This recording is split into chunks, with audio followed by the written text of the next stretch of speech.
Rescuers have found the bodies of 11 climbers after the Merapi volcano erupted in West Sumatra on Sunday.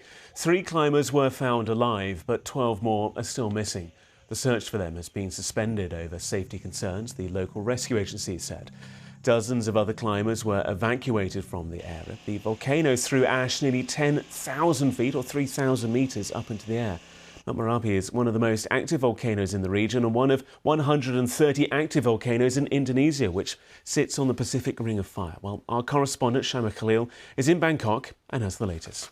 Well, we understand from authorities that the 3 rescued hikers who were very close to the crater's mouth or the top of the volcano, very close to where the eruption happened, they are weak, as the authorities say, and have suffered multiple burns. But remember, dozens of climbers had been making their way through the slopes of Mount Merapi from Saturday.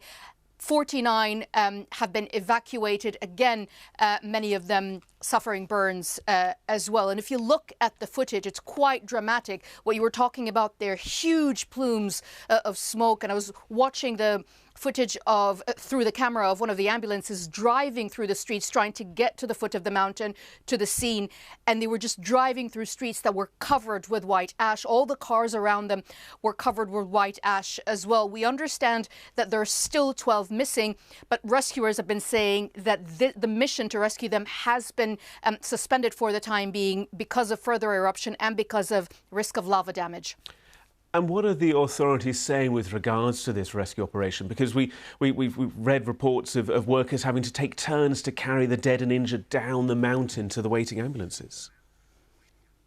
That's right, because it's very, very difficult terrain. I mean, the slopes themselves are quite difficult. And if you think about the rescue mission, it's not just about rescuing, but you're also searching for those who are still missing amid an active volcano. Remember that Merapi has been active since January. An eruption then didn't cause casualties, but this has been building up till what we've seen on Sunday. So the rescue itself can go on and then be stopped and go on again. But also remember that nearly 1,400 people live on the slopes of Merapi. The authorities have closed 2 climbing routes, but they've also urged residents not to get anywhere near the crater. They've actually closed the area and circled the area about 3 kilometers. So it's still an active scene, which makes the rescue operation and the search operation quite complicated.